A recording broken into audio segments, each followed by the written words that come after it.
Yeah.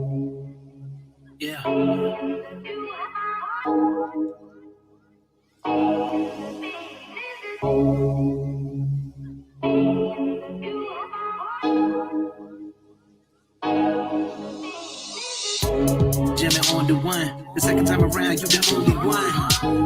You the only one. You the only one. Yeah. That I know you the one. We living in the word like I know the sun. You the only one. Yeah. You said it's mine for the taking. You blow my mind with this thing called love. You know every move I'm making. You know everything I'm thinking of. And I'm thinking of you all of the time. Oh, yeah. I can't ever get you out of my mind. You are the only one.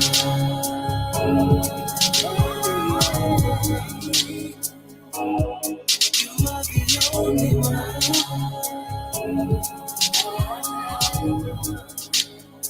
You are the only one.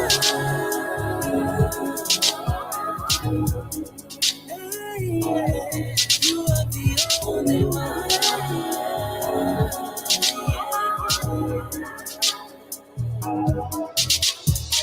It was always you from the start.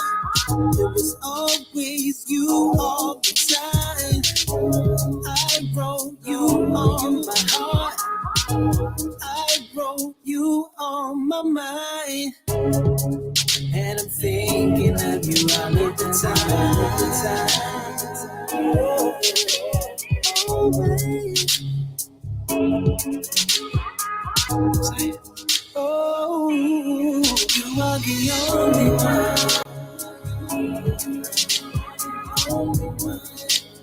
You are the only one. You are the only, you are the only one.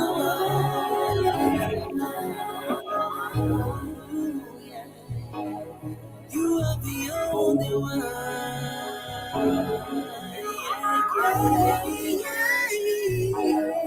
Only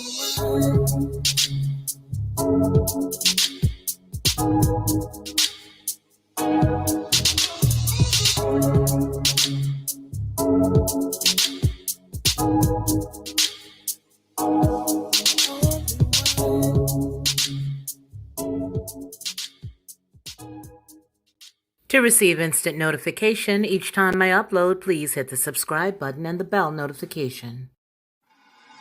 Lockhart perspective.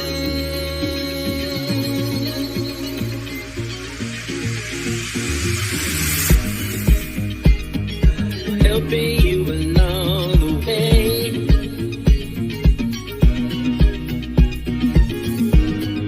Helping you to make it through another day. Yeah. Everything you need to know that you never knew. That you need to know. Lockhart perspective.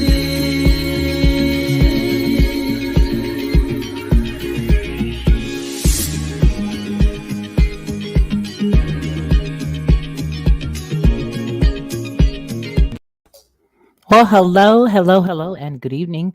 We are coming with a Lammy back. So this is basically a late night chat, and it is my brother and myself, Ronnie Mann. Hello, sir. How are you? Good to see you. And Nick Smith, hello to you.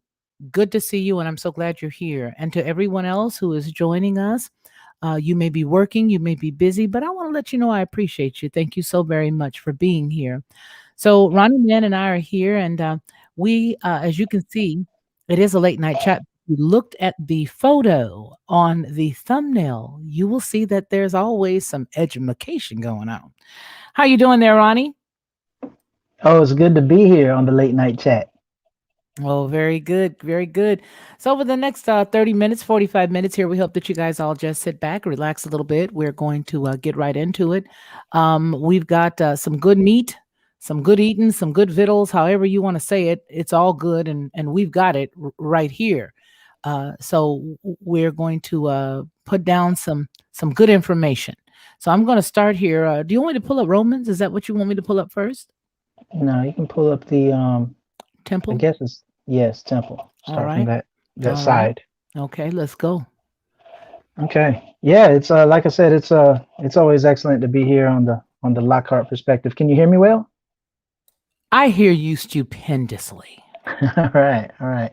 So if anybody who's listening heard your broadcast a little bit earlier, this is just more information pertaining to some of the things that you were speaking on, and it's really interesting, the correlations, and we're basically on the same thing a lot, most of the time when I'm joining you, how we're relating these scriptures and the ancient storylines and the ancient stories that we read about, how it relates to now and what we're doing in the now. So just digging in, we can find out exactly what's going on. And you were talking about, what were you speaking on? Some of the Roman aspects of the bishops and things like that. Oh yeah.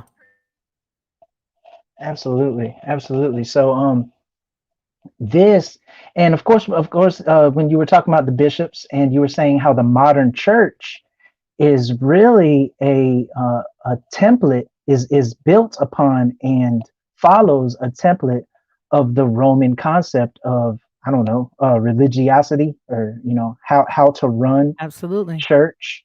So where did they get it from? Is you know Aha. is Aha. is my angle, and and you can find it in the middle of Scripture, and that's what I want to focus on this evening. Just briefly, if you want to just dive right in. Okay, we'll just dive right in. I have First Samuel, um 5 and 8. I'm sorry, 5, chapter 5, 1 through 8, and I just want to read that briefly.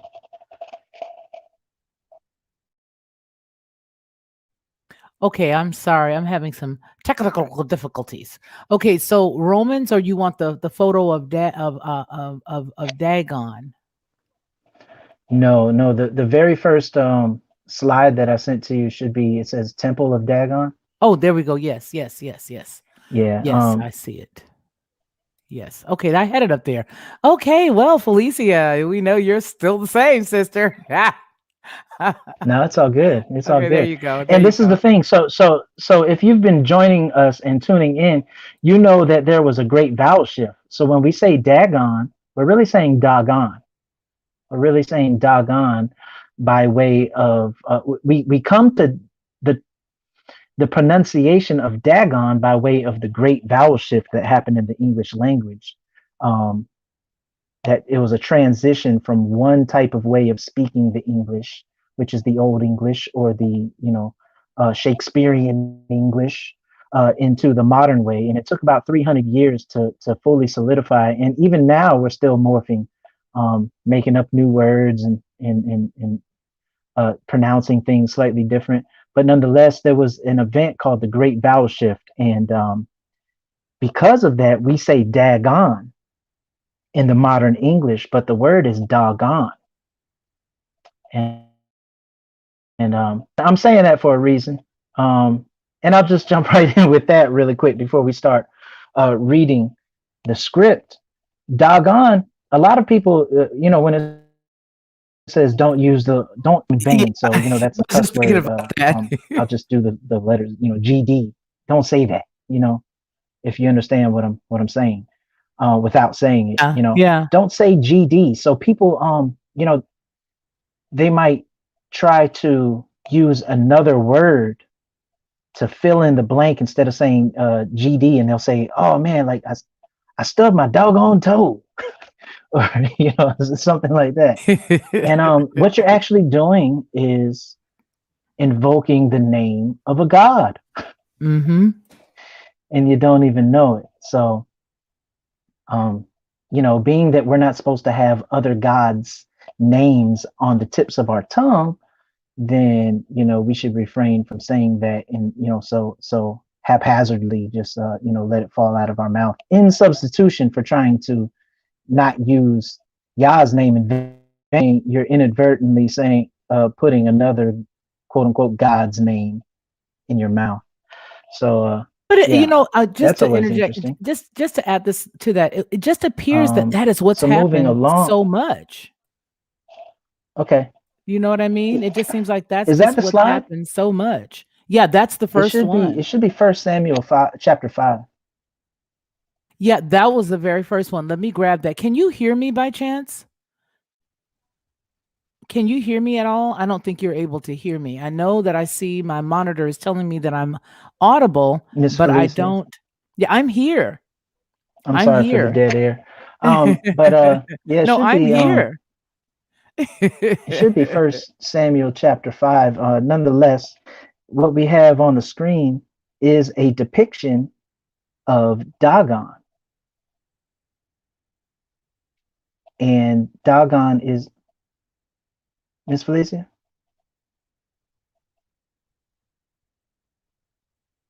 Can you hear me now? Now, can you hear me? Hey, I'm sure it has a lot to do with me as well, so I apologize for the confusion, everybody. But I'll just go along with what's on the screen. So when we're looking here, we see a depiction of the god Dagon, and he's a fish god. He's the fish god of the Philistines. So I'm going to go ahead and read First Samuel chapter 5. It says, after the Philistines had captured the ark of God, they took it from Ebenezer to Ashdod. Then they carried the ark into Dagon's temple and set it beside Dagon. While the people of Ashdod rose early the next day, there was Dagon, fallen on his face on the ground before the ark of the Lord. They took Dagon and put him back in his place, but the following morning, when they rose, there was Dagon, fallen on his face on the ground before the ark of the Lord. His head and his hands had been broken off and were lying on the threshold, only his body remained. That is why, to this day, neither the priests of Dagon nor any others who enter Dagon's temple at Ashdod step on the threshold. The Lord's hand was heavy on the people of Ashdod and its vicinity. He brought devastation on them and afflicted them with tumors. When the people of Ashdod saw what was happening, they said, the ark of the God of Israel must not stay here with us because his hand is heavy on us and on Dagon, our God. So they called together all the rulers of the Philistines and asked them, what shall we do with the ark of the God of Israel? They answered, have the ark of the God of Israel moved to Gath. So they moved the ark of the God of Israel. So first and foremost, what's important to note here is that the Philistines stole the ark of God. The ark of the covenant holds the laws. The laws. It also holds the staff, the rod of Aaron. So the rod represents rulership, and of course, the laws, the quote unquote 10 commandments or what have you. The Mhm. what Moses brought down from from the mountain is Mhm. what is stored in the vessel called the Ark of the Covenant, Correct. and or in this fashion, it says the Ark of God. So they stole it. So this is what I'm saying: the Philistines steal Israel's laws and the whole entire covenant, and they harbor it in their temple. Exactly. Okay. Do you have anything to add to that, Felicia? You know what I will just add is that I totally see it. The more I start to study everything and I start to put the pieces together, it's almost like what we said the other day, where where I was saying we've been here before. It's like it just changes with the season and the time, and the characters may change, but it's the exact same story all over again. So again, there is nothing new under the sun. It's just a change in character. You know what I mean? Oh, we lost him, but it is. It's exactly a change in character. It's almost as if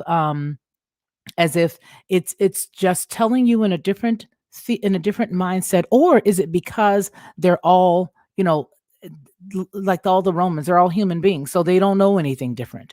You know what I'm saying? It's like they may not know anything different. Ronnie, can you hear me now? I know your sound, you could not hear me, but we could hear you, and I believe everyone in the chat could hear me. Can you hear us? I can hear you. I had to come out, and I'm sorry for Nah, any it's okay. technical difficulties, It's but okay. I It's had to okay. come out. Yeah, And, well, good. and that's such an awful feeling. To it just feels empty and like I'm by myself, and it's awkward. And I'm like, man, All I don't know by what's going on. myself. Don't wanna be. Oh, I'm sorry. I remember that song. It was just so sorry. Hey, Just side note though, yeah. when people go live and they're in, all they have is their chat audience, and they are literally by themselves, and they have no interaction, verbal interaction, right there. Yeah. It's I commend you for that. That is because I'm sitting here and I know that people are listening, but I'm like, it just feels so awkward. It Well, just feels don't so forget, awkward. I cheat a little, Ronnie. Remember, I was a rock DJ for several years in Missouri, and I was also a country and western DJ. So I was I was early in the morning, I did afternoon drive, and I also did late, late, late at night, where there was nobody but the folks coming from the bars listening to rock music and listening to country. Okay, so for me, I don't have to. It's almost second nature, And then I worked at a Christian station in Belton, Texas. So for me, I'm already talking to nobody. I'm used to, if folks are here, it makes me feel a whole lot better. It makes me feel warm and fuzzy and loved. But having been on radio in a professional setting, I think that's maybe why I'm used to it. It doesn't really, you know what I'm saying? I Gotcha. mean, I would just throw on a Pantera, some good music or something like Megadeth or something like that for back in the day, and I'd be cool. I wouldn't have a problem. And then as I graduated, obviously, I got a lot of those butterflies went away. A lot of the butterflies, but in the very beginning, it was a lot of butterflies because I was trying to learn the board and I was trying to learn how to balance talking and plus throw a card in to play an old fashioned terminology here, throw a card in to play a commercial or something Well, like that. So I experienced that, but I get it. I know exactly how you feel. I Hey, DJ definitely, Vision. I definitely need the interaction. I just feel like I'm just out there, on a raft in the middle of nothing. Oh my goodness. But no, but so okay, so I read that and I bumbled through it because I felt like I was all like No, nobody could no, hear me or whatever. no. However, did you get the under like No, yeah, yeah. No, okay, certainly. okay. Certainly, we got everything you were saying. And then when you asked me to lammy back, and we're not saying piggyback, when you asked me to, to chime in, what I was just basically saying when you had to come out and come back in was, hey, I totally get how it is really a repeat of the same thing. It's almost like deja vu. It's like, yeah, we've been here before. It's some similar story. The story may have the same theme, different characters, different time frame, but most assuredly, there is nothing new under the sun. Is basically what I was saying when you had to leave and come back out. But what I'm going to do is just give you the floor and let you Yeah, get so down with it. okay, and be gracious enough to throw me some interaction here and there so I don't feel like I'm okay, but nonetheless, moving forward. Um no but what we see here is the Philistines capturing the Ark of the Covenant basically, and this is the Ark of the Covenant of Yah's people.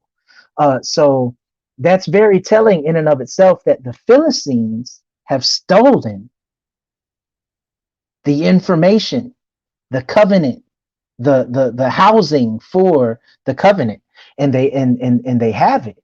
Um, and we come to find out it's too powerful for them, and they have to house it somewhere else. They didn't give it back; they just housed it elsewhere.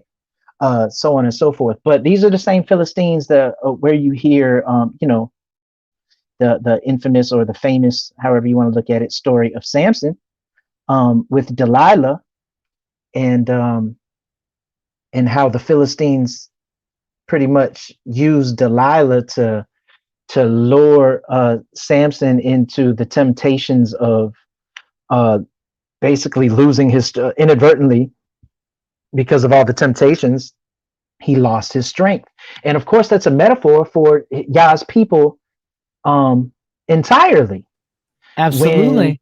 you know what I mean. When you get sucked into all of these temptations and Yeah. lusts of the Yeah. world, Yeah. you're gonna lose the strength that was your inheritance. You will most assuredly lose the strength that is your inheritance. Can And I I'm add something? Because there's mostly absolutely. men. There are mostly men that are here right now, and so I just want to speak this nugget.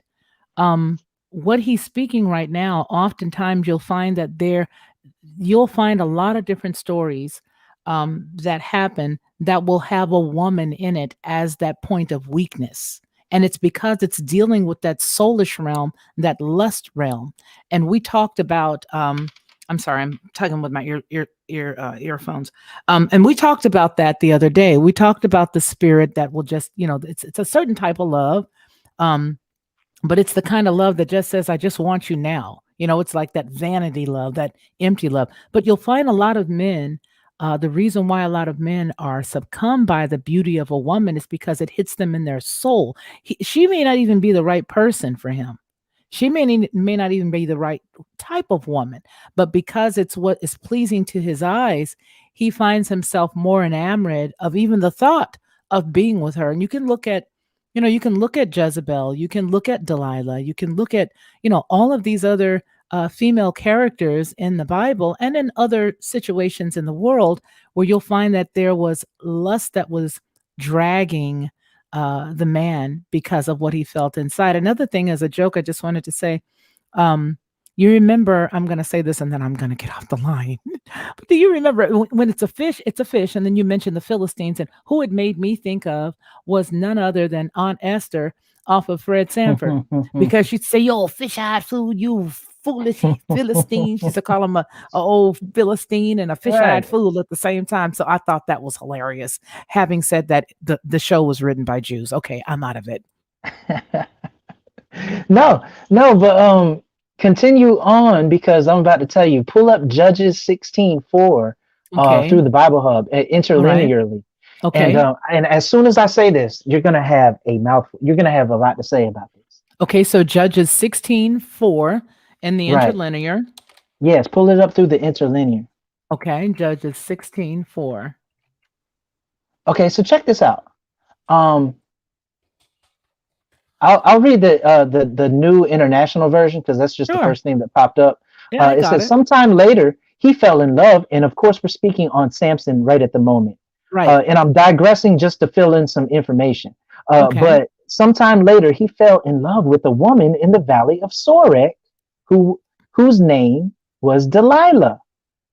Hmm. Okay, so let's just dissect that real quick and go to the Hebrew, which that's the original language in which it was written. When you Okay, go to we're the there. Hebrew, okay, it says, and it came to pass afterward that he loved a woman in the valley of Sorek, whose name was Delilah. Yes. So first of all, we know that a valley is a what? Is a low point. Right. Right. Like when we'll have a valley in our life. We'll have a valley So sometimes, a so low you point. meet a woman in the depths. So let's Mhm. look at the word Sorak. Mhm. It's strong 7796. Click on that. Okay, let's click. Okay, Sorak is here. Okay, so I'm clicking that. All right. I'm there. Okay, okay. So it's the choice wine. So it's the valley of the choice wine. He meets Delilah and falls in love with her in a So is place where you vines so is vines gonna be used as another word for wine? no Choice vine vines, vine wine? vines always is wine. Is wine. Okay, got it, got it. Okay, Vines. okay. I mean, just period, because Right. the The V and the fruit of the W. vine. Yeah. Exactly. And the V and the W is the same exact is the same thing. The Okay. V, the W, and the U are the same thing. It's a double U, but it's a Okay. but a wine is a vine. A vine is a wine. It's the same. It's the same word etymologically. Okay. Okay. I can see But that. yeah, it's the choice. It's the choice vines. And interesting enough, if you look at the modern, this word is Ciroc. This is where Ciroc, the drink, gets its name from. And I think Ciroc is uh P Diddy's line Yeah, it certainly of is his. alcoholic Yeah, I beverage. think it's is it I want to yeah, say it's a vodka, vodka. It's either a vodka. I think it's a vodka or a tequila, or I think it's a vodka. I think that's what it but is. nonetheless, it's a choice drink. It's a choice, hard Oh drink or yeah. whatever. And Yeah, and it's this like is a where they high get the up. word from. Yeah, it's like a high Ciroc. up. Yeah. That's just a side note. Okay. But yeah, Ciroc and his excuse me, his name brand is the Ciroc. But Mhm. nonetheless, he meets a woman. We're talking about Samson, who is a judge, who is one of the most powerful people in of Yah's people. He's the So head of Delilah, Yah's oh, people. he's the head. Okay, yeah, he's Yeah, the head. Ciroc. Yeah. I'm sorry, Samson. Samson is Samson. the head. Okay. And he met a woman in the low places where you can get drunk on the finest of stuff. Oh, so it was like he was down deep in the hood. He was slumming it. It's a metaphor. It's a metaphor for he was slumming it. He was right. He met the love of his life, and it's not a love. This love She knew how to work what she cost had him. going on. It cost him everything. It cost him everything. Yeah, she was a worldly woman. Right. So you go back out, and then let's look at Delilah. Okay, let's check her out. Let's see what she's working with. So Strong's 1807 is Delilah. Okay. Delilah, of course, it tells you that Delilah is, a Philistine. Okay. But the root word of Dalalah is Dalal. I see that. Okay, so when you click on Dalal, Dalal means to hang low, Low hanging fruit. low hanging fruit. Wow. Absolutely. So Samson got wrapped up in the low hanging fruit. Wow. Mama was always right. He should have listened to Mama. And I know, that's why I said I know you have a mouthful to say about that. But I mean, it No, really speaks for itself when you get down, well, you I mean, know, look at it. Look at it. It is so it again, here we are with we've been here before. There's nothing new under the sun mindset, which is where we've been over the past couple of weeks. We've sort of been hanging out there, right? Okay, so it stands to reason that yeah, this does make sense because where can a man find the kind of woman that's gonna let's just go, let's venture. Let's just go for a second. If a man really wants the type of woman that's going to get down and get dirty and do everything he wants, he's got to go down to a certain type of neighborhood. Okay. Or he's got to go to a high end neighborhood that has a low diving type of bar where he knows where he can pick up whatever type of company it is he's looking for. And so this does make a lot of sense. The word origin is a prim and then root, the definition to hang, to be low. What you doing? Just hanging? Oh, we just laying low. The definition to hang, to be low, to languish. We just hanging. We just laying low. And then you've got the NASB translation, brought low. Uh-huh. She took you out. She took you all the way exactly, down. You started hanging out with exactly. this chick, and now she has just taken you. You were a king. You were in line to be like the number one man, like the top slot. But she just brought him so low. And it's not even the fact that you were in line to be the number one man. You Samson were. was the number one Yeah. man. He Yeah. was She the took him ruler. He down. was the judge Yeah. of Yah's people. And we Yeah. know that all of us are supposed to be, kings and priests. We're all supposed to be judges. The scriptures tell us that Yah's people judge the nations. True. So we all are supposed to be, he is a metaphor. Okay, this really literally happened historically, but the story stands to teach us lessons and show us principles on how to live and how to maneuver. Absolutely. So, Absolutely.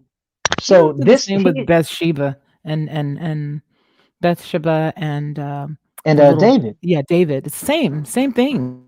absolutely. And so he is a picture, Samson in this case, of us. And we get caught up in the low hanging fruit and get brought low when we are the number one man.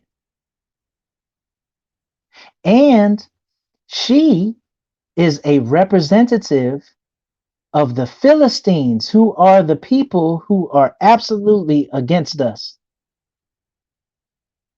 Have I lost you again? It sounds like I've lost you again. I have. I don't know what's going on, but I'm gonna have to come out and come back in.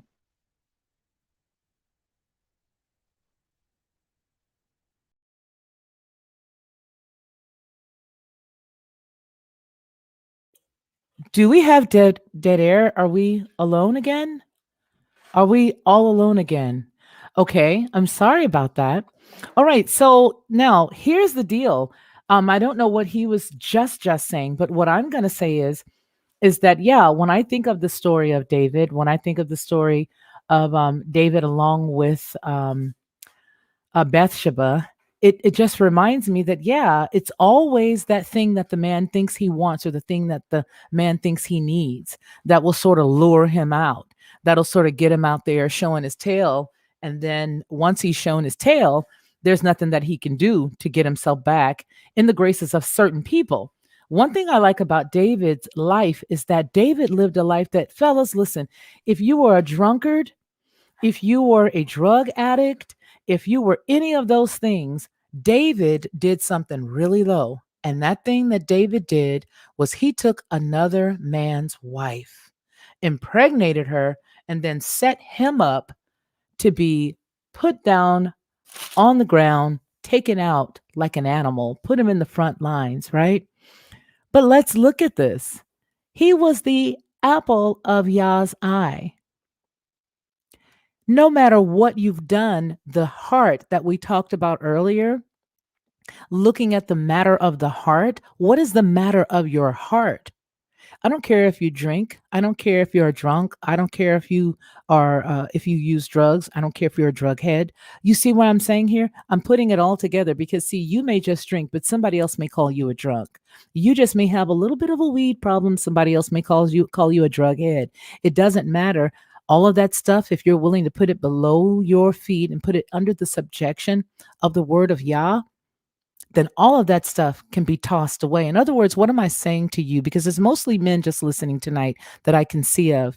What I'm telling you is you stand with your shoulders erect, knowing with your shoulders square and your body erect, knowing that Yah has a special plan for you, and remembering that David, being the apple of Yah's eye, did some messed up stuff, but he was led by the lust of his eyes.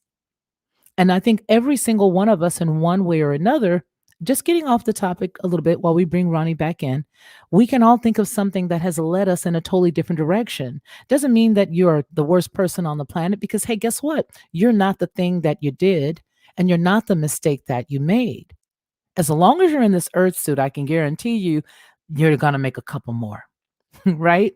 But we got Ronnie back on the line there. Okay, Ronnie. Hey, sorry about that. But when I saw that you weren't there, I answered the door and I came back and you weren't there. And I was like, yikes, what just happened? So I just sort of took over, but I hope that it doesn't take us off too far from where you were. Nah, nah, I appreciate it, and I'm sorry, but man, technology.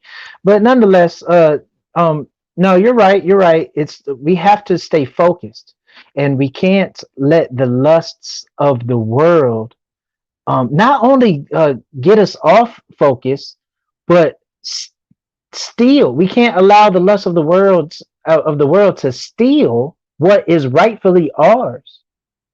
And what is what we are inheritors of the truth. We are inheritors of the meek shall inherit the earth. This whole entire place is ours.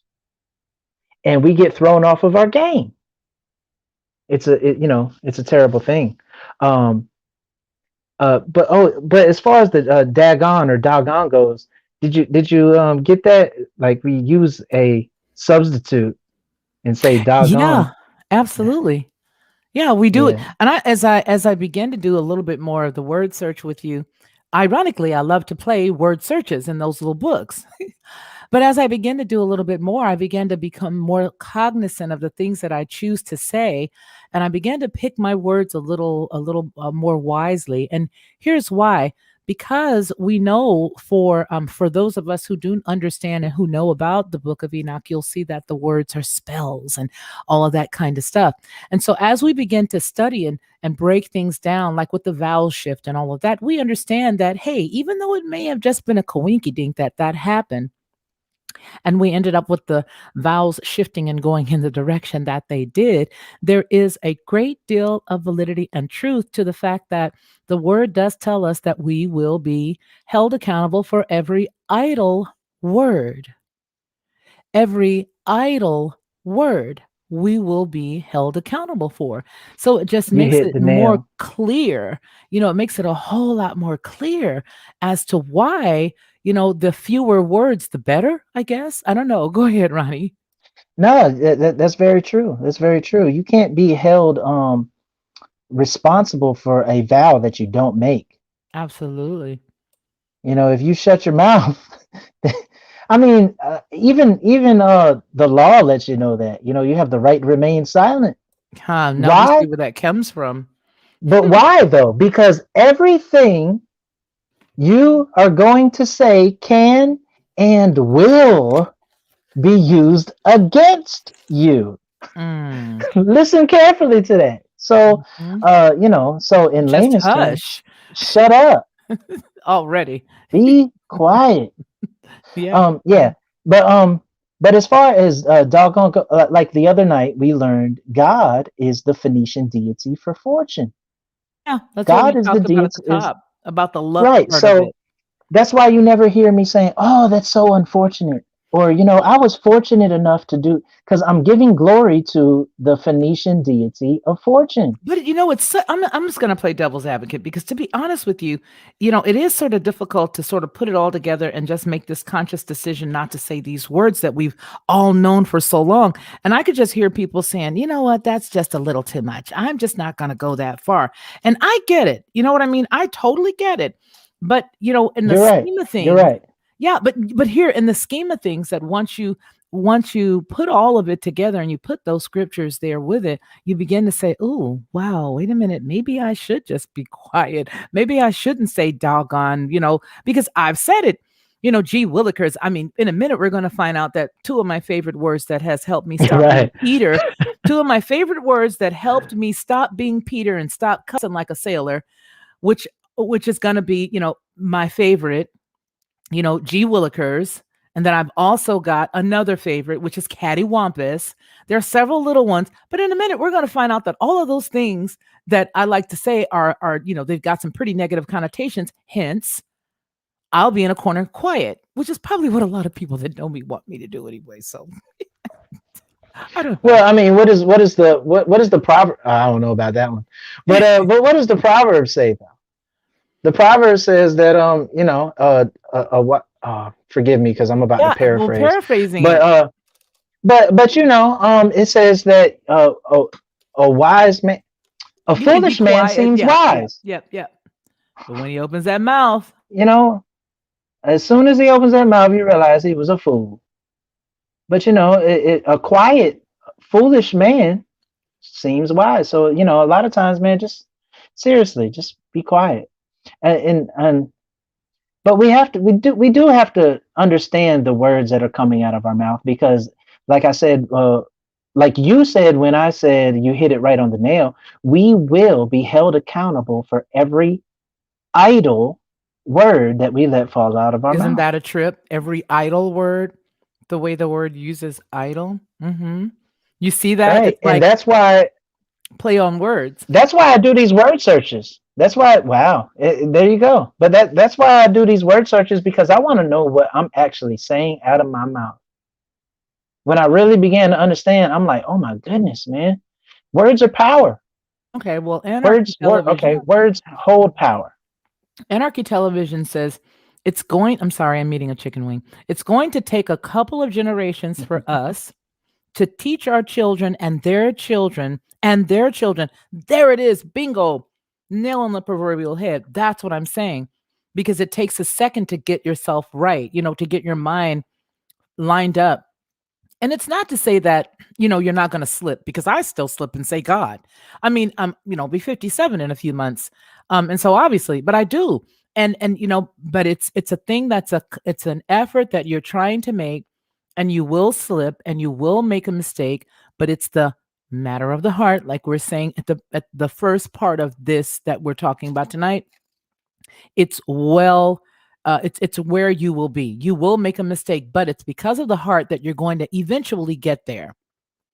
Like with anything, with any bad habit, if you stop doing any bad habit and you pick up something in lieu of that habit, eventually that new thing you're doing is going to replace the bad thing that you were doing, and you'll be on to another part of your life that needs to change. But we see right here that Delilah was from a bad part of town. That Delilah was not only a woman he wasn't supposed to be messing with, her name itself meant brought low.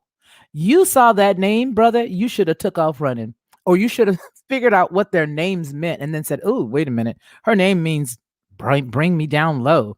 And then look wilfully. Wow, low hanging fruit. Okay, go ahead, Ronnie.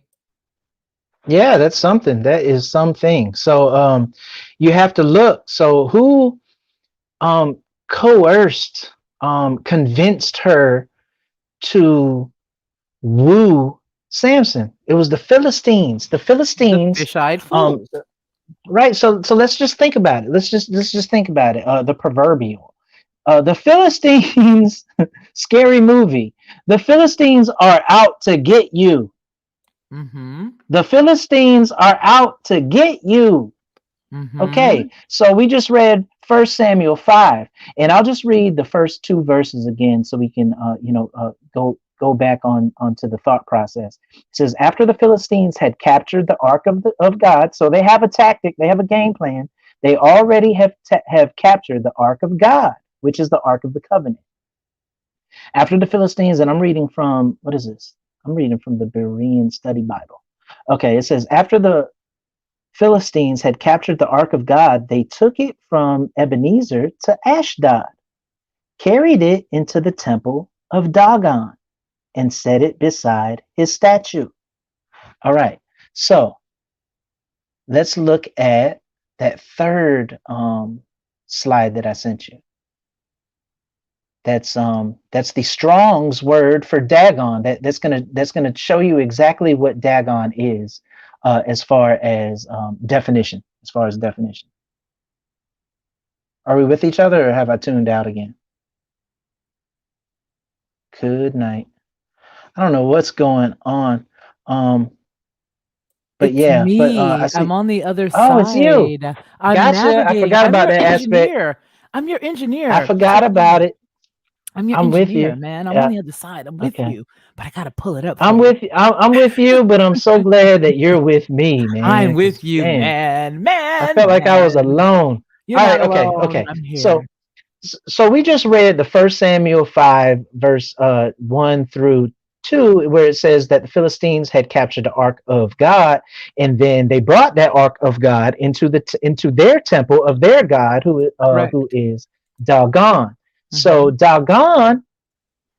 Dagon, if you pulled up the concordance, he is by definition, just the word Dagon is, he's a god of the Philistines. But where does that word come from? It comes from the root dog. Okay, I can see So if you that. click, yes. So if you So click which on part of speech that, is it? Okay, there. This here, just from dag or dog. right there, click Just that, hit that. click that. Okay. Okay. Wow. A fish. And it's ironic because This is the most of us fish have heard the god. story, yeah. But a lot of us have heard the story about the fish, but we never knew what it meant. We never knew what it meant. Dog. So right in the Hebrew, dog is fish. Wow. I mean, a dog isn't a fish, but the word dog means fish in Hebrew. I Absolutely. The phonetic don't. Yeah, spelling okay. for dog Yeah, yeah, and exactly. transliteration dog. The definition is a fish. Dog.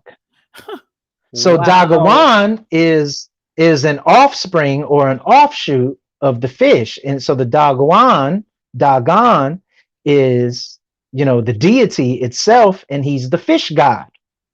Wow. This is who they worship. Okay, I'm gonna go back off the So mic, but so if we're eating a fish, are we eating puppies? Okay, bum bum bum, bum bum. well, there's such thing as a dogfish, but I digress. Okay, so but okay, all right, so if you're eating a catfish, is that a dog? Okay, all right, okay, I'm sorry. So look, You see, you're dog getting like me now. is a dog is a fish. So this is where we see that the Phoenicians, God, deity, and who they worship is the fish god. So let's expound on that. If you can just pull up the next slide. Um, Okay. I, there's a whole bunch of images where you can search Dagon, who is the fish god, and these deities have many names and personas, um, same characteristics, but in all types of religions and cultures and time, like different time frames. Um, it's the same God, they're just named differently, and they have the same attributes, but their personas are a little bit different, things of that nature. But these gods they're recycled. They're named different names throughout different cultures. But in this case, which is Sumerian, um, or Philistinian, if you will, uh, Okay. or the super old Canaanite. Mhm. His name is Dagon. But did Mhm. you pull up the imagery? Yeah, I've got Okay, it. so just glance through. This is this guy. This is this guy. So he has a fish suit on. This smelly cat. Just Okay. okay. So we see it. So Interesting I'm there. gonna be more direct and more specific. Click. Okay. Okay. Hold on. Before you go elsewhere, look at that very first one. Click on that very first one. Hmm. Um, the Yeah, him. Can you like zoom in and look at his hat? Yeah, I think I can. Hold It's a on. fish head. Let me see. It's a fish head. Oh, wow, he's actually wearing a fish because look, this is the tail, this is the body, the scales, the fin, and that's the head. That's actually a whole Right, fish. This stinky right, guy. Okay. right. He's the fish god. Okay. Dagon. Okay. Okay. And so before we progress, understand this thus far. The Philistines have stole the Ark of the Covenant, which holds the word of Yah Mhm. and the laws pertaining to what Yah wants his people to do. The Philistines stole it.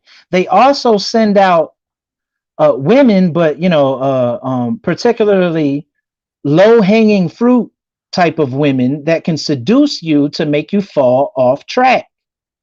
Who does this? The Philistines do. They worship a fish god. Here is an imagery that has a fish head guy, god, type of imagery. And you notice the fish head. I want you to hone in on the fish head. Okay. So click on the next So click can you onto the guys see next that? I sort of slide. hit I made it a little bigger. But if you look at this, let me go back on this side. So that's the mouth, that's the eye, this is the mouth, the under the neck there, and that's the eye. But look at this, it's actually a full fish. He's actually wearing a full fish.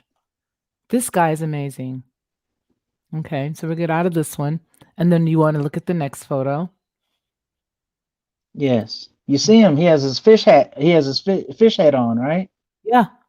He reminds me of a Okay. mermaid. Click Reminds me on of the a next mermaid. tab. Okay, we're there.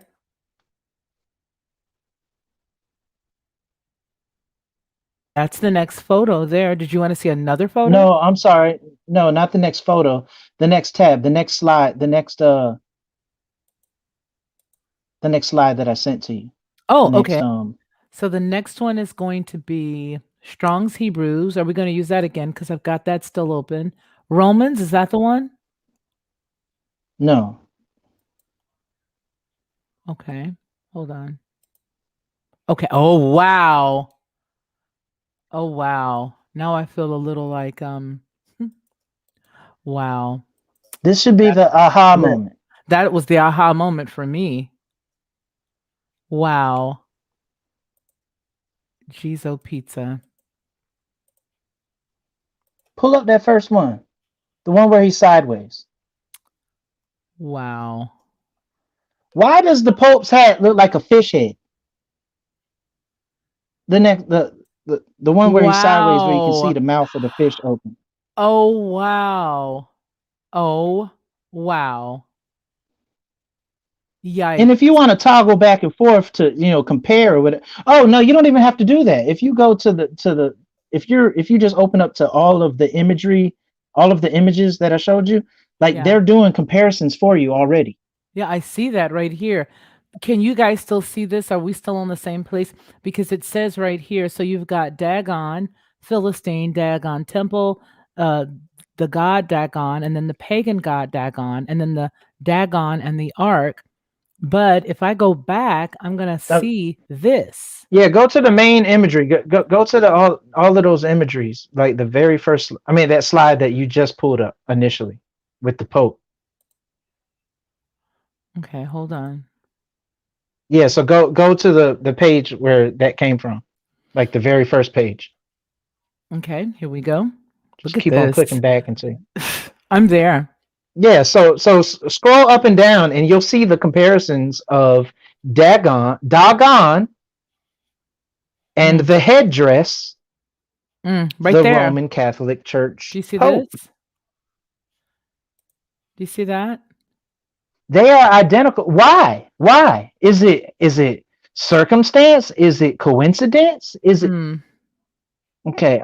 Okay, so let me say this again. Let me say this again. The Philistines have stolen the word of Yah. That word holds the covenant that he made with his people. The Philistines stole it, and they throw you low hanging fruit to mm. throw you and veer you off course. Wow. Wow. And Rome has picked up. Rome is the temple of Dagon. That's what I'm trying to say. That's what I'm trying to Come say. on with it. Like, Just throwing that out there while I pull up the pizza. You say it. so I mean, I want people to really, really understand this, and I'm taking it slow. Like I'm taking weeks and weeks to like paint a picture. But Mm. like, there's so much more information. I'm just taking it. I'm taking it little teeny little chunks, You ain't gotta bit do by that. bit. Just throw it out there. but We're ready. We're ready. Throw it out understand there. understand what we're dealing with. We are dealing with now. Rome is not the Philistines, but Rome doesn't have anything in and of themselves. Rome imitates, Rome mirrors all of the societies and all of the cultures around them. It's called syncretism. And they encompass it, they put it all into one big old ball, Wow. and they mash it up. And whatever comes out, that's Rome's religion. No original thought, nothing original. But the funny piece is that they have very expensive taste because of the fact that they're only going for the most high Yah's ways. They got good taste, I'll be honest. It's not going to last for long. Well, Because even the book because of they know that Revelation it's the tells us truth. that we know who they are. I mean, what I always marveled at was how the yarmulke looked exactly like what the Pope has on his head, and nobody puts the two and two together. That's another show for another day, but Right, nonetheless. right, right, right. Um, but the thing is that they had Rome has usurped and stolen the word of Yah. Where did I they get see that that. concept from? They I got see it that. from the Philistines. Or could it be They they saw are how still the Philistines? How could it be that they well, they're are the the Philistines Philistines? in spirit. They're no, they're not the Philistines. They're not the Philistines like lineage wise, like uh Right. But genealogically or their whatever. But characteristics. they harbor the spirit of the Philistines.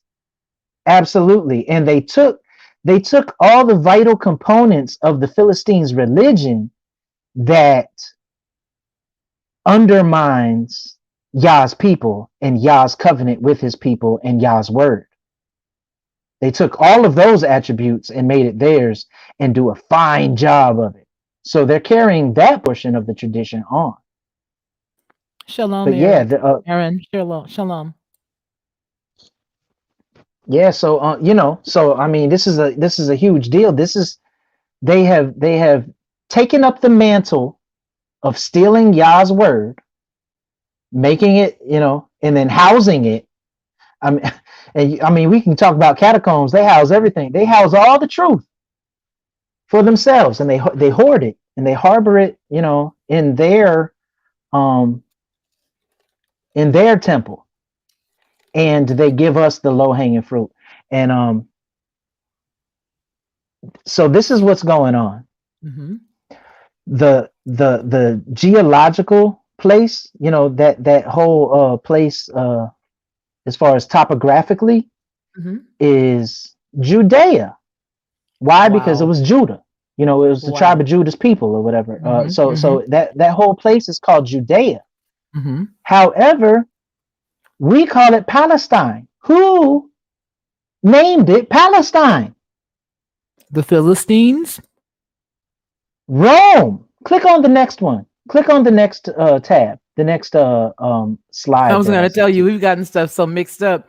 There really is no next tab. Hold on. Romans rename. Okay, I got that. Yes. Yes. Okay, let me go over there. Yes. Put that So there for so you. so the Romans named Judea Palestinia. Palestinia is the etymological equivalent for Philistine. Philistine, because the P and the F are one and the same. Okay. Like you can say phone, but Yeah, but it's a P. It's a P, or obviously. Yeah. right. It's PH exactly. But but Palestinia and Philistine, or I'm sorry, not Palestinia, Palestina. Palestina and Philistine is one and the same. Rome, during the revolt of Bar Kokhba, when they conquered, when they crushed that revolt, they named the place Palestine.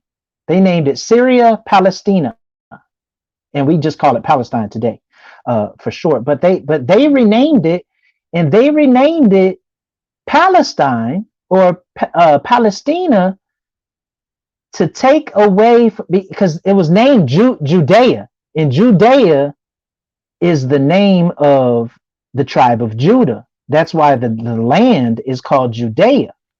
Correct. But they wanted to take that identification, that when you the what I'm Well, saying, it's a standard tactic that's used absolutely. over and over again. So, in other words, when you want to take over a place, you're going to change the names of things to lose the identification, so you can make it your own. You're going to change any of the photo, not photos, but the statues, and you're going to change any of the art, and you're going to remove it. It's almost like when somebody moves into a new office, it's new to them, but it had another boss there at one time. And so, say for example, that boss takes all of their stuff, but maybe they leave a couple of things, like maybe they let them choose the color of the paint, or maybe they let them put up different things in there. So it still has that person's identity. So what has to happen is that once that new comes in, that new person or that new boss or that new occupier has to remove things to throw off the old and to occupy and make it their own. In this case, when you steal something, you sort of take I'm gonna go there. I'm gonna go there. If you stole a car, you would take the VIN number, scratch it out, or switch it out.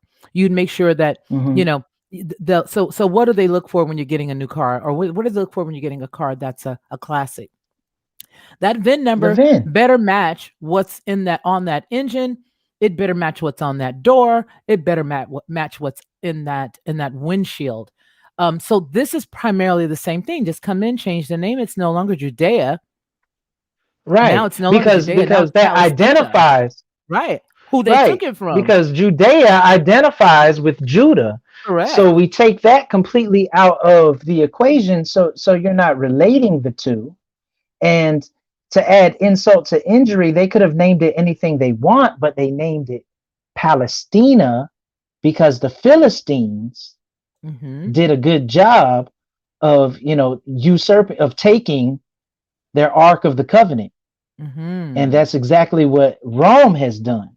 Mm-hmm. So, like I said, It's very to throw interesting. salt in the wound, we're Mm-hmm. It's going to very name this interesting. place. That's why it's called Palestine to this day. And Rome did that.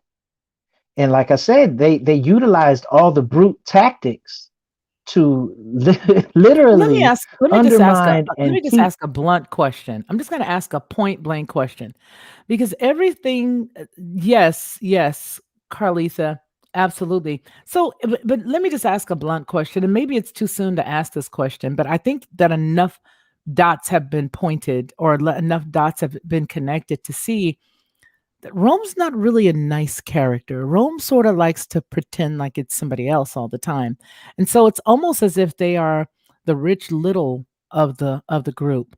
They are the master impersonator. It's like they're this person, that person, and this person all at the same time. You know what I mean? It's like there'll be this character, and then at the same time you'll see another clip of that same, film, and there'll be another Okay, character okay, and another. It's like they play like 3 or 4 different roles, is what I see. It's like they play all these different right. roles, and so aren't And, those and the different reason, roles them? absolutely, and the reason why they do that well is because it's a tactic. It's in their playbook. It's called syncretism. And what syncretism does is take all of the finer qualities, if you will, of religions and puts them all into one place, and they create their own super Is super that where we religion, get if the you the will. term sync from? Like when we're syncing our phone to all our Syncretism, computer? Okay, absolutely, okay, okay, absolutely. okay. It's the same word, but it's called the tactic, the thing is called syncretism, but the act of it that they're doing is called ecumen. You know the word I'm trying to Ecumenical? say. Yes, ecumenicalism. Okay, okay, because the word Catholic. Those are trying to put You know what everything the all word together. Still eating the the pizza, word cat. haven't eaten all day. So basically, you're saying they're putting every religion, every belief system, Oh, everything in a big maybe not fat every ball. single, maybe not every Well, they're single religion, trying. but the Romans have conquered every culture and empire that the Romans have conquered. They stole all of their identities and morphed it into theirs, and spit out Right. Rome. Hence Carletha Craig's point, whoever wins the war gets to write the story. And that's so true. Exactly. That's true. That's it. We'll let That's that what's sit going there on. for a second. We'll let that sit right there for a second. But look, the word Catholic means universal. Cathol means No. universal. Are you kidding? Yes. So ecumenical is, man, you know that word. That word. It, Ecumenicalism with yeah, pizza that in my thing. mouth. You know, the ecumenicals, they're trying to be universal. It's a standardized system of, operation where everybody's on the same page and everybody's unified. Why unified?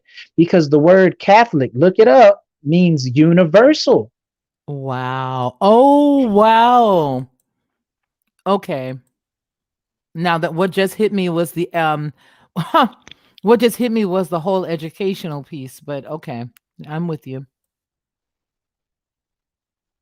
So yeah, I mean, I'm just telling you that they stole the tactics from the Philistines, and you can tell they have the same headdress, they use the same tactic. And then who is who holds the you know who canonized the Bible? The The Catholics, the Romans, Catholic, the right? Romans, yeah. The Romans, they canonized what we call the Bible. Roman Catholics, Um, yeah. how do they have the right to do that? The Philistines stole the word of God. They stole the command. They stole the Ark of the Covenant. Um, and kept it for themselves. Moving forward in history, that's what the Romans did in the first century. In in the uh, that whole 400 years between the Old Testament and the New Testament, all the way into the Constantinian era, all the way from Julius Caesar all the way up until Constantine I was just thinking of and Constantine as beyond. well as Julius Caesar, yeah.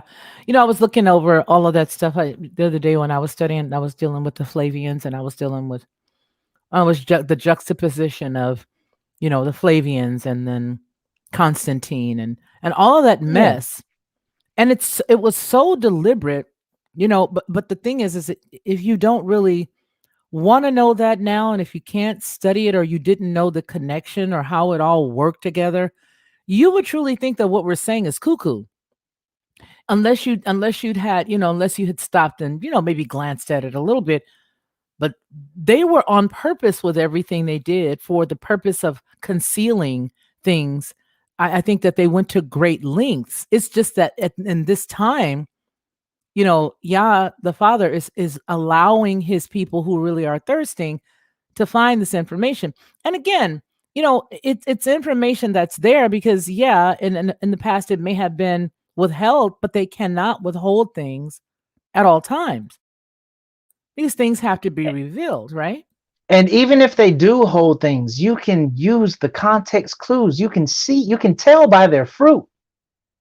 So, I mean, you can see small little details that are similar attributes to other things, and you can put them together. And when something is telling you something, stop trying to deny it. Like it's obvious right in your face, but you're like, no, it can't be that. It's blatantly telling you that yes, that's that. But you refuse to believe your own, like you refuse to believe it. It's right there in your face. Um, Basically, I'm just showing you the correlation and the relationship between attributes of the Philistines and attributes of the Romans, and how they usurp and undermine Yah's people. So put that together is all I'm saying. And then they have the same headdress. They are definitely the temple of Dagon. I'm gonna go back and look at that again. Hold on a second, y'all. I've got to see that because that's whoa, that's unique because I never And thought about that's that. what I'm got. That's what I Never have. I thought just of want it. you to marinate on it. Yeah, Yeah. I'm marinating because I tell you right now, I didn't, I never put the two and two together. I never did. I mean, I just know their stuff is always looking weird, but I think the reason why I know this stuff about focusing on the bishops and all of that is because there are some pretty famous churches right now that's what they do. The bishop church, the Baptist church, and my father being a Baptist That pastor and all of that. they You are get to priests. see, They are priests of Dagon. yeah, yeah. They are priests of Dagon. You're not going to wear a headdress. A headdress uh, is a crown. A headdress identifies you. Will you look at You're not that? going to wear a headdress. Can you That guys man, see that? that's doggone. Well, I'll They're be fish god doggone. priests. Ha! No, you won't. No, you But won't. I'm pumped. Hey, hey. Okay, so let's make it a little bigger so everybody can see it. It's already at 175, but I'm going to bring it up just a bit more.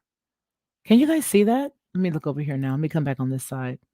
Wow, will you look at that? That is identical to it. It's literally identical. Yeah, Identical. and Hello, greetings, I'm not Mohammed. reaching. How is it going with you, Everything Mohammed? everything that I bring to the table, I'm never reaching. I'm never reaching. I'm being very matter of fact, and you can do the research to verify what I'm saying. Um, So and you'll find it to be basically, so. they know Palestine is not theirs, basically, because I mean, they changed the name.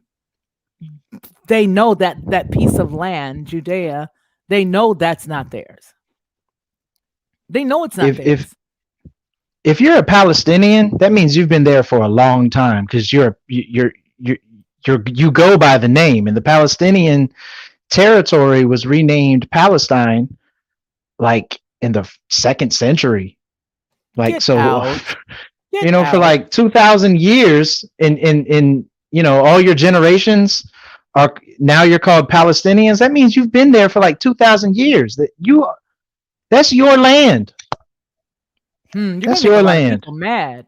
I don't care, Hey, but I I mean, I already don't make care. a It lot is of what people it mad. is. I mean, it is what it is. I mean, it is what it is. And we just got through saying that whoever won the war can do, pretty much what they want.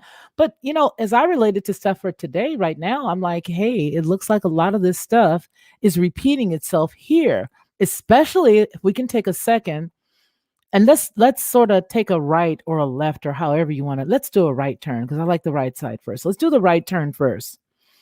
So if you do the right turn first, then I want to look at the fact that right now here, we are morphing ourselves into something else, pretty much. But the tactic is exactly the same, which tells me that this is that.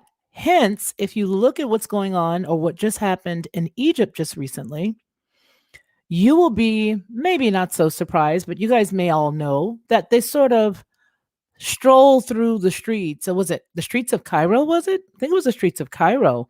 But they had none other than um, that one pharaoh that starts with the P or the F. Somebody help me. Which pharaoh was it that when they went through to move all those kings and all that through the city, his name was really famous one. Anybody? Anybody? Help the girl out. You said a P or a F? The guy that was he was a famous pharaoh, very famous. Oh, Ramses. It's not a P. It's Ramses. They had his sarcophagus. They brought him all through the town. So this is like an amazing time right now that we're living in. Okay. It's just a very, very amazing time that we're living in. Are you aware that they actually brought all of those sarcophagus or quote unquote type of caskets through the town, through Egypt, and they moved them from Yeah, one place to the next? It's like one long processional. But I'm just yeah. It saying was a we're in the parade time. processional. Yeah, we're in the time where they're able.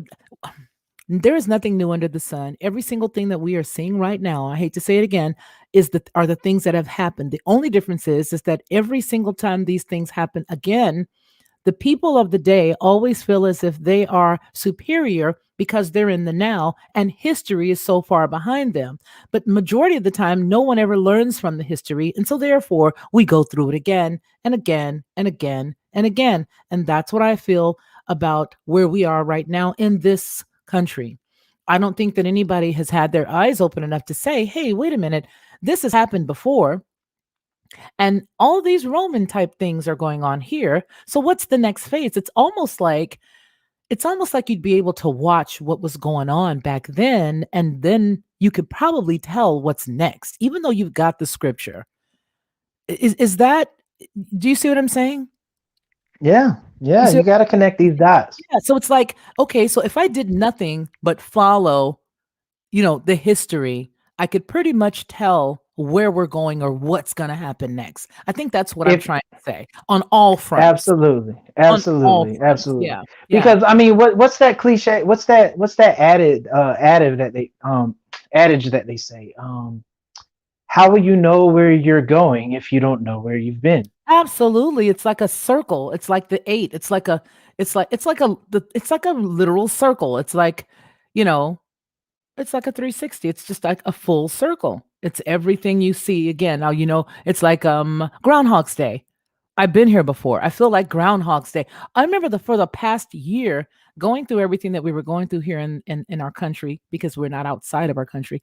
It has always just felt like Groundhog Day. It's like I get up and do the same thing over and over and over and over again. Hence, it can drive you mad, which is possibly maybe the reason why it was going on. I don't know. But I'm just saying, yeah, it's the same thing. So I submit that if you want to know where we're headed, look at where we've been. Mhm. If you wanna know Well, where scripture we're tells headed. Mhm. scripture tells you, and if you believe scripture, you have to really believe what it's saying, and you might not take it literally, but definitely get the principles out of it. It tells you that there's nothing new under the sun, and inadvertently it tells you what comes around goes around. But I mean, the biblical lingo is, you reap what you sow. But in effect, that's what the Mhm. world calls what comes around goes around. So I mean, it And I is a was gonna cycle. say that. It sort of reminds you of the what's that Indian karma thing, but it is just God's divine reciprocity, to be honest with you. You do reap what you sow. You reap what you Right. sow, and you can pretty much tell what you're gonna get based on what you put in the ground. You may not like it.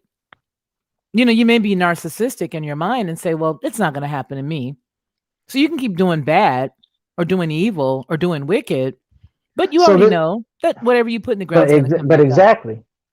Exactly. So when do you break the cycle? And I mean, because you can't actually break a cycle, because the cycle is just a thing that happens. It's just, it just is. What you have to do is break from the cycle and enter into a new cycle. When are you going to start? When is that going to happen? We have to open up our eyes and we have to identify, yeah, something's off here. Uh, and I then you think have it's to talks. identify I what think is it's off, talks and then like you have to these. take an exit. Yeah, I think it's having, chats like we are, because for me, I've sort of thrown caution to the wind and say, hey, you know what? It's for the truth that I have to be here, or for the truth that I'm not here, and you can take that any way you want, people. But I'm just saying that, what, we got to have truth. You know what I mean? It's like we have to tell the truth. And so it's like it's not a game. It's not like okay, I'm going to pretend like I don't believe the things that I believe. No, I got to share what truth is. And I think that that's what makes people wake up. It's time to break that cycle and start new, is what Anarchy said. And to land me back on what you just said, to just, to clarify both, to mesh together what you guys are saying. Basically, you have to realize, once we've seen the cycle is the same, we have to, instead of making a left turn, knowing that's where we always turn, go to the right and see what's down there. You know what I mean? It's like sometimes you decide, I'm going to take a different route to work. Now, you may get to work and decide you're not going to do it again. But the fact is, you ventured out that day to say, I'm going to take a different route to work today. It's all going to get me there the same, but I'm going to go a different way. When you see that same left turn you're making, make that right, make that next quick left, and then make a quick right, and you'll be right back where you were. But now you see exactly where you're going, but you weren't where you were. You weren't where you was you where you are You now. have you have a greater perspective of And your you've got a greater surroundings and what. perspective of your surroundings. And now no one can get you. You can't get lost now, because you've gone a little different. You've checked it all out. You may have gotten lost once and had to figure it all out yourself.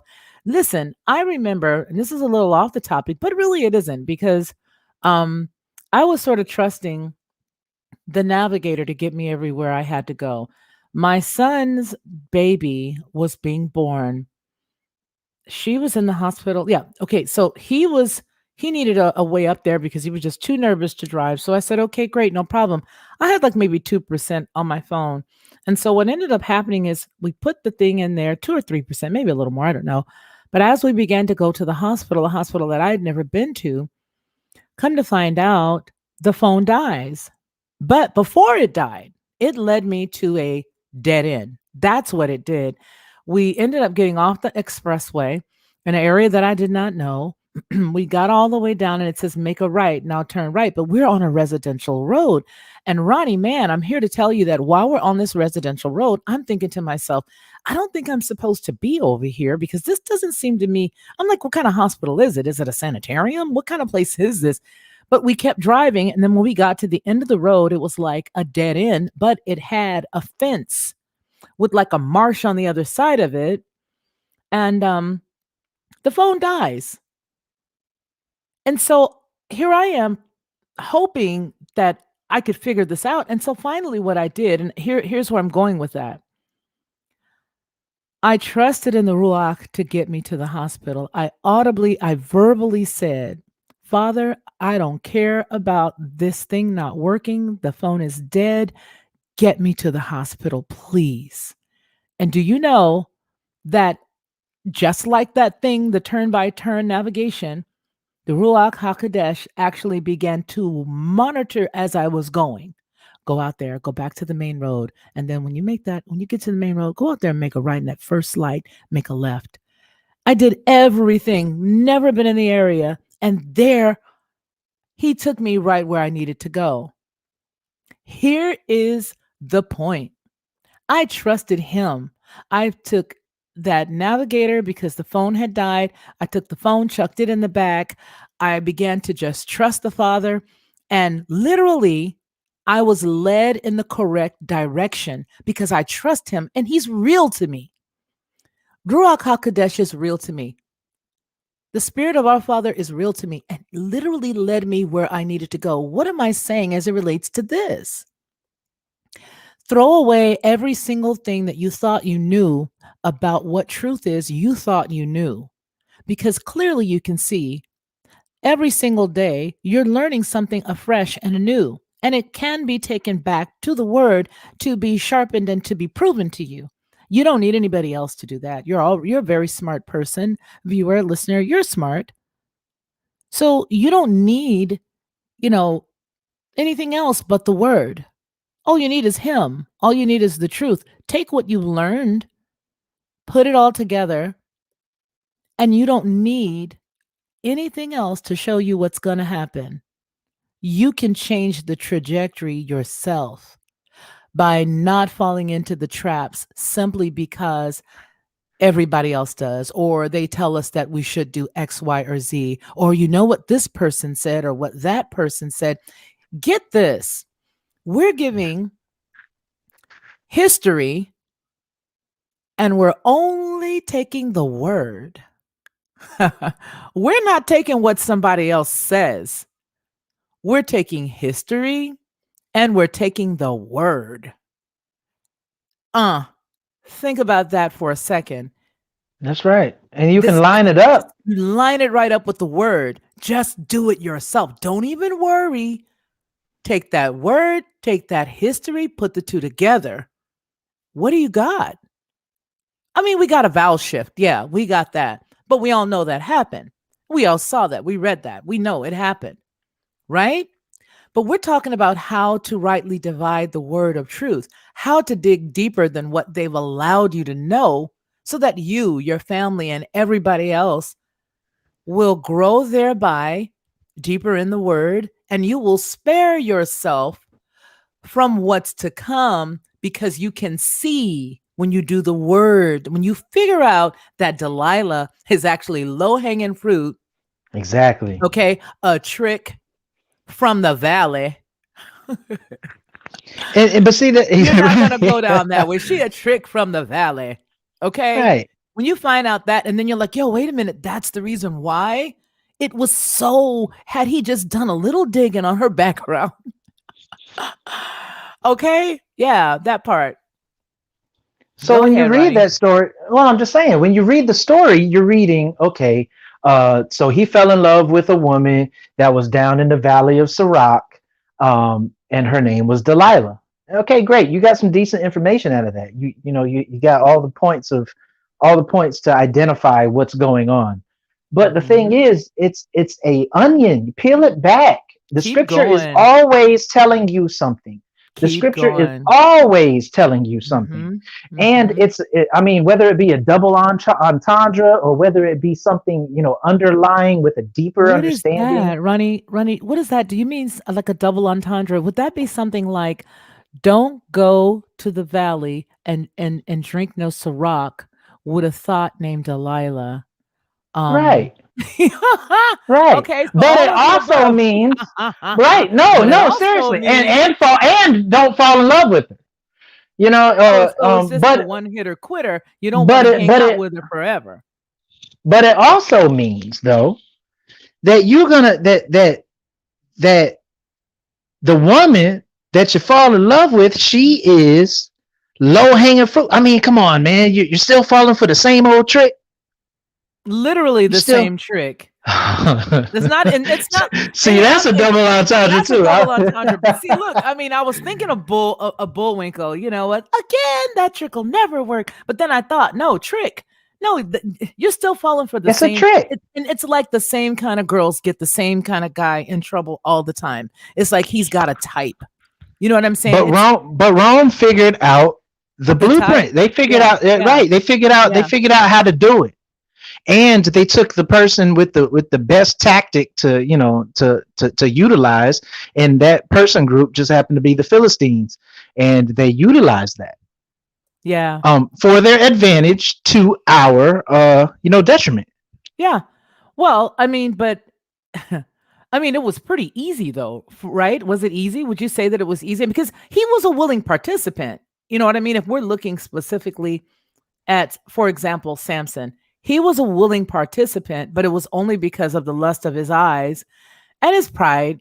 You know what I mean? His pride got him to the point where he was like, okay, yeah, well, I'm going to go out and I'm going to do this because I am who I am. I can do it. I can have any woman. I mean, not to mention the fact that he also did a couple of other things, and I'd like to take a stab at that just really quickly.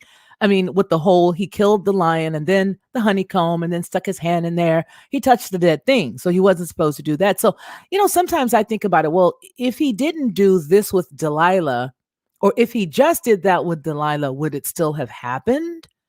You know what I mean? Okay, cutting the hair, but he didn't touch the dead thing.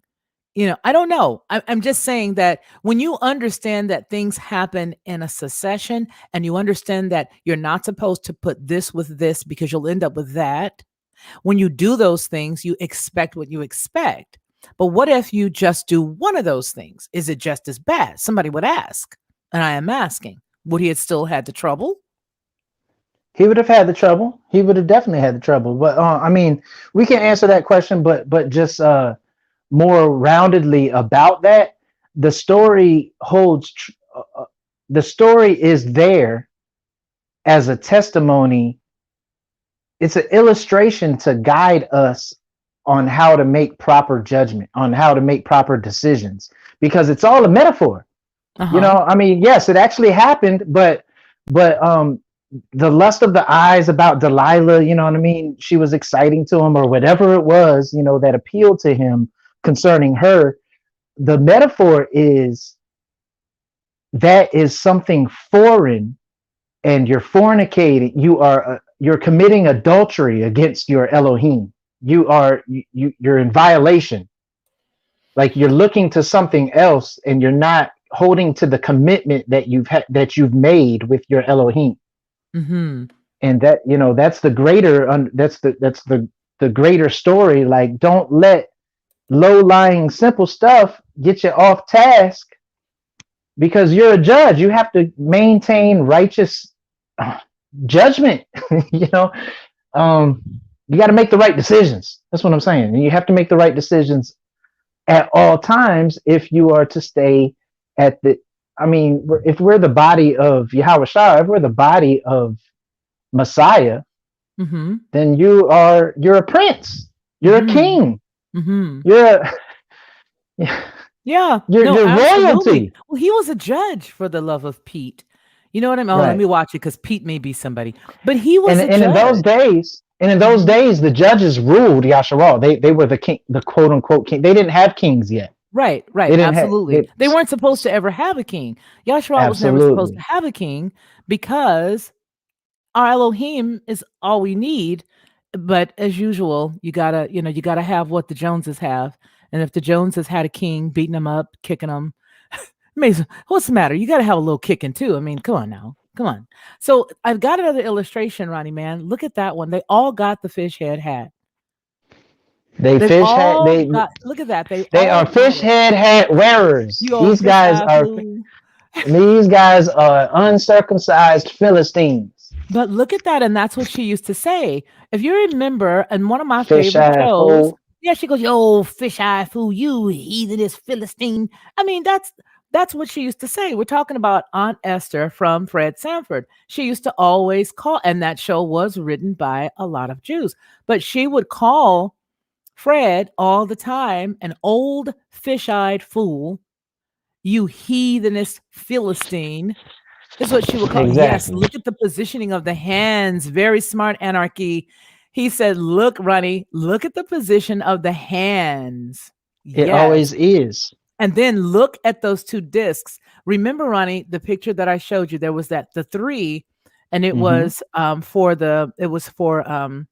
it was for Ishtar, and we were juxtaposing that to this new photo that they had for Lizzo's birthday, and it looked exactly like Ishtar, but it had those two. I only see these two discs. So would the one in the center be, I don't know, the guy in the center, would that take the place of that disc? Or what do you think those? I know one's the sun. What are those? No, no, What are that's they? just placement. They're just some That's just decorations.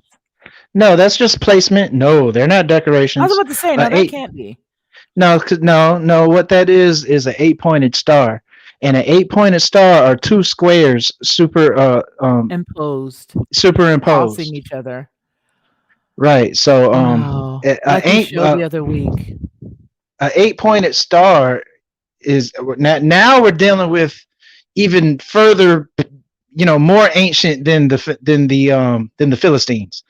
We're going into the land of Shinar, the land of Sumer, or now we're talking about post flood, pre flood era type things, um, Mesopotamia, things like that. Hmm. The Sumerians. This is a symbolic representation of the Father. The 8 pointed star is Anu, who is it's where you get the word Anunnaki from. Anu is the first word in Anunnaki, See the 8 points? and Anu is the Father. You Well, those see are that? 5 points. One, two, oh, the 5 points. But Those you are remember five the eight points, points on the Whatchamafigum, though? On the other one that we right? did. But see, the different points hold different levels of leadership. The 8 point, then you got the 7 point, then you got the 6 point, then you got the 5 point. What happened to Then the you one have a we four did with the point to be 5 points? honest. What happened to the ones that we did with the stars, though? That was one of them, right? We had the angel. Oh, but did you see? Oh, this is just gossip. This is if we're talking, you guys, and you all aren't here, so I'm sorry. But did you see the new picture with him with the big halo on his head? I just wanted to ask you that if you saw, there was like a huge one where he was doing something, and I was like, you gotta be joking me. Anyway. Yeah, man. Yeah, that's propagandic tactic, if Mm-hmm. propagandic is a word. Mm-hmm. Hmm. Well, Is Ronnie man, propagandic a word? I don't think so. I think it's propaganda or propagandized. That's Um, that's okay. I think we got a new word Propagandized though. No, no, no. tactics. Let's get. Yes. Yeah, it's a propagandic it's a propagandized tactic, or it's a propaganda Yeah. tactic. How about that? It's a propaganda It's tactic. It's a propagandatorical. bonanza. It's a It's bonanza of of, propaganda. of propagandai. It's a propaganda bonanza. It's a bonanza of propaganda. Nah, but Bonanza. to wear the halo, and then you have that in a whole lot of pictures. It's clearly propaganda to I illustrate mean, the something. guy But is it's like, look at that. It's like, look at that. Okay, here we go. You know, this is new to me. This is just like my viewer mailbag button. I have to turn the music off because I don't want them to zap it. Yeah, we have to turn the music off. We can't listen yeah, to it. but do you really think that that's happenstance that Oh, not at that whoever all, the camera especially after the guy? first one I saw today. I was like, "Oh, you get out of So here." look, all these camera guys are walking over to a specific angle to hit these things up. How are they all on the same page to do so? I can tell you, $150 a pop. $150 will get you. What I get for 150? If I give you 150, Ronnie, would you go take a picture on that side? 150 cash. I 150 mean, they all have largely. the same agenda. They know everybody knows the agenda. They have a huge dinner. What's the dinner called for the for the for all the journalists? Oh, yes, yes, yes, yes. Yes, I know exactly what you're talking about. I can't call it Yeah, now, but I because know it's what you're on the talking tip of about. my tongue, I can't grab it. But it's something. Neither The can dinner. I, but I know But it's a it's like the very journalist dinner, the swanky one. dinner. Yeah, it's like the one that set, the former president into anger. He was heated because it was at that dinner that he was called out by the former It's president. for the press. Yeah, it's for all of the press and all of the journalists. Uh, Everybody who is invited to that event is on the same page. So it's not a happenstance. It's no coincidence that these guys are first and foremost that you have a backdrop that has a circle on I it, mean, you just and then gotta have secondly, that, that you just and happen to that's stick his big moo in the front of it. well, I mean, yeah, it's on purpose. But as far as the 5 point star, that's a then you have a 4 point star and a 3 point star as well. But the 5 point star, yeah, can represent modern day America, if you will. But at the top of the list is the two Mhm. squares superimposed, and that's the 8 point star, and that represents the father on the super ancient. Now we're going way back. We're going way back, Okay. but that's the father. We're That's going symbolic for the father, back. and the father's name is Anu. Yeah, So and that's what somebody that's. mentioned Anunnaki earlier, and I think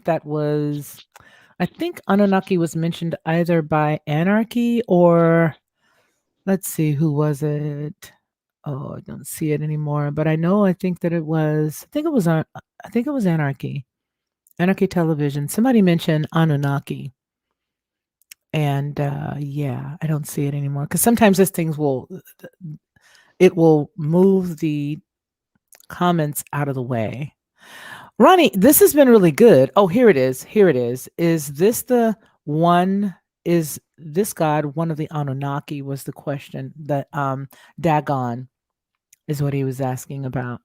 Yeah, all these guys are the Anunnaki. It's just the Sumerians terminology that they use is Anunnaki. So and that's the oldest. Um, these cultures aren't plagiarizing and aren't borrowing. These cultures are telling you the same exact story just from their angle and their language and their linguistics. That's what's going on. Well, it's been great having you on tonight as usual, and I'm so glad you were able to come in with us and sort of, give us the extension of what we talked about earlier when we dealt with the matter of the heart. When we're talking about the matter of the heart, we're looking specifically at why does someone do what they do? What caused this to happen? What was the intention? And so this goes right along with that because it's telling you that none of this stuff was done by accident. There's no way that any of this is a coinky dink. And if you think it's a coinky dink, it's okay. Just live a little longer. You'll learn that it's not. So Ronnie Mann is here with us this evening, and it's been an hour and 38 minutes. And I cannot believe that it's actually after midnight here. We had a little bit of a late dinner, and so I'm not sure if you guys were able to get your supper in. You may be in a different time zone, and maybe you're having supper now. I don't know, but what I wanted to thank you for is spending the last hour and a half plus with us. You didn't have to spend it with us. You could have done it someplace else. And so we just want to let you know that we appreciate you. Ronnie, what do you have to say? I'm going to read a couple of the comments, but Ronnie, what have you got to add to the end? Well, as far as just rounding everything out, is we really have to. I'll just use what you said, and I'll paraphrase it. How do you know where you're going if you don't know where you've been? We can't be walking around blindfolded. The scriptures tell us that the blind leading the blind, both of us are going to fall into the ditch. Yeah, Somebody has to open up their eyes and see. yeah. And the person that opens up their eyes and see, in the midst of all these people that are blind, you're going to be the one who sounds stupid. You're going to be like, "Nah, what light? What is that?" There's a thing called light. You sound so ridiculous, but the fact of the matter is somebody has to take that initiative. Not only do you have to take that initiative, but we have to speak up, and we have to be diligent and vigilant in understanding the things that we choose to say out of our mouths when we do speak up, because we don't want to.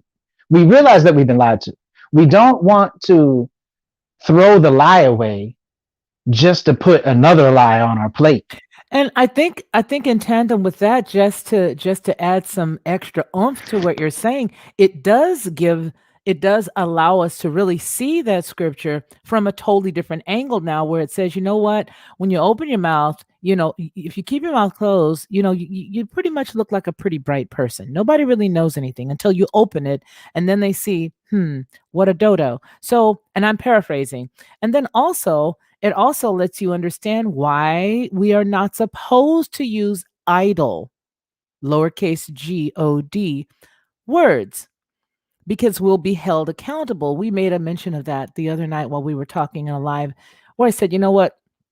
Words just go on and on and on. They continue ad infinitum. They never stop. That word, once I say a word, it's gone out into the universe and it doesn't go anywhere, you know? And that's exactly why we should watch what we say. It's nothing wrong with it. I mean, I need to do it. My mama used to say it to me all the time. You know what I mean? So I appreciate you for being with me here again, brother. I appreciate your wife. You tell her I said, hey, I know she's listening. She's probably in the chat and or here. I know she's here because I can feel her. I know she's around. She's hanging around somewhere. And that's a blessing. So you guys be blessed. Have a super night. And I want to thank everybody in the chat. Ronnie, I'm gonna run through some of these comments here. Let's see what we've got. Let's start here with Anarchy. It's time to break that cycle, start anew. You might even find yourself a shortcut. Preach now, sis. Haha. And then it's most definitely going there. I think that's when we were talking about where we're headed. And he says, amen, sis. Yep. And then we've got was. I think he's cracking up laughing. I think we're cracking Steve Willis up tonight. Also, look at the positions of the hands, he said, and you picked that right up, Ronnie. Thank you. And then you guys, that's double entendre. I forgot what we said, but we were saying a lot of double entendres. And then it says, those. This is from Claretha, or is it Claretha? Claretha Craig says those are different pictures and the ties are different colors. Yes, they are. And so that's what was so ironic. Is the fact that they were all these different photos, and that's what Ronnie was saying. It's like, hey, how could that be a coinky dink? It can't be a coinky dink because these are different days, different times, and obviously, unless it's a political presidential photographer. Thank God the last P was a F sound. Then it's not the same person. Let's take a look at that. Let's wonder. No, not the same person.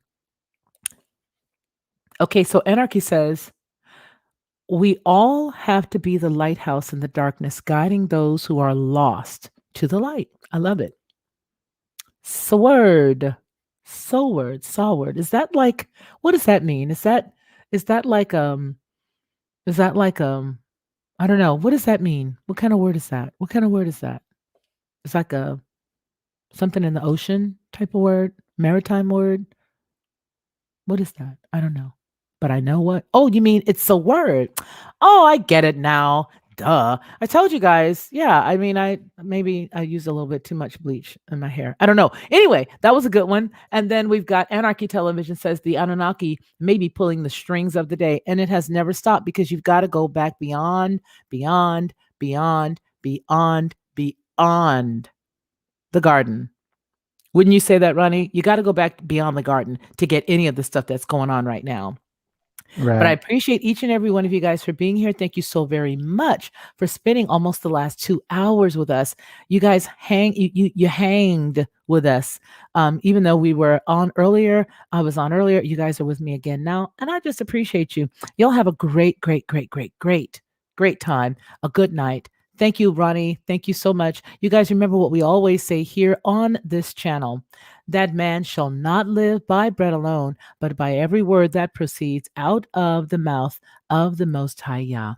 You guys take care. To receive instant notification each time I upload, please hit the subscribe button and the bell notification.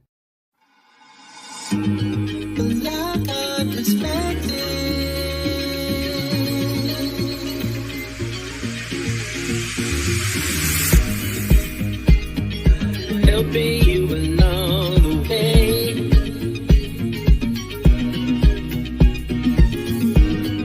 helping you to make it through another day.